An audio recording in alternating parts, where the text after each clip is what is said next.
झारखंड के पूर्व मुख्यमंत्री हेमंत सोरेन को आज फिर एक बार ईडी कोर्ट में पेश किया गया। आपको बता दें कि लगातार जो है सो 13 दिनों की रिमांड के बाद आज ईडी कोर्ट में उनकी रिमांड अवधि समाप्त हुई थी, तो फिर ईडी के द्वारा उन्हें पेश किया गया, जिसमें उन्हें न्यायिक हिरासत में जेल भेज दिया गया। आज से वह होटवार जेल में रहेंगे। आपको बता दें कि 31 जनवरी से यह मामला चल रहा है, जब 31 जनवरी को पूर्व मुख्यमंत्री हेमंत सोरेन को गिरफ्तार किया गया था और तब से लेकर अब तक 13 दिनों का रिमांड अवधि रहा।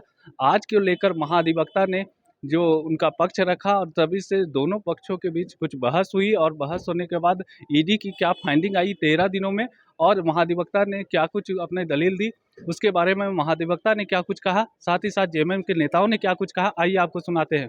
The period of remand is over. The ED has not sought for any further remand, and now he is in judicial custody from today. And we shall be filing our objection and the bail application very soon.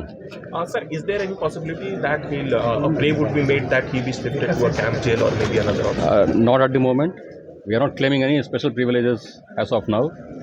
And we certainly it is our right to have an application for bail under Section 45. That we will do so very shortly. Thank you. Thank you. उनको गिरफ्तार किया गया, उनको मुख्यमंत्री पद से इस्तीफा देने पर मजबूर कर दिया गया, जबकि जिस 8.5 एकड़ ज़मीन के बारे में उनको गिरफ्तार किया गया है, जो आरोप उनके ऊपर लगाया जा रहा है, माननीय हेमंत सोरेन जी के ऊपर ऐसा कोई साक्ष्य नहीं मिल पाया आज तक 8.5 एकड़ ज़मीन के बारे में।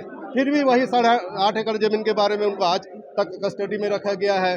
ईडी वाले रिमांड पर रिमांड लेते रहे, 5 दिन का पहले रिमांड लिए, फिर 5 दिन का रिमांड लिए, फिर 3 दिन का रिमांड लिए, लेकिन वो जो रिमांड जो है वो रिमांड भी गलत है। बार बार रिमांड लेना और उनको इस तरह से प्रताड़ित करना, जिस कमरा में जिस रूम में उनको रखा गया है उस रूम में ना तो हवा आता है ना रोशनी आता है, और ऐसे बंद रूम में रख दिया गया है जैसे लगता है कि बहुत बड़ा देश का आतंकवादी है, उस तरह का इनको रखा जा रहा है।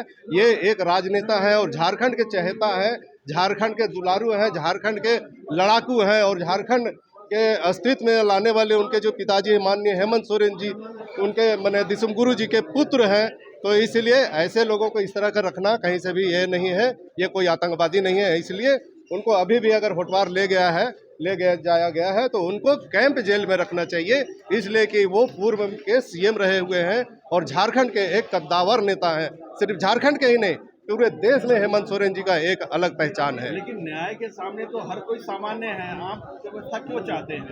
आखिर वो भी तो वो एक जन नेता है, वो आम आदमी तो है ही, लेकिन एक जन नेता है और जन नेता को जिस तरह का सुविधा होना चाहिए उनको कैंप जेल में रखना चाहिए, कैंप जेल में होना चाहिए।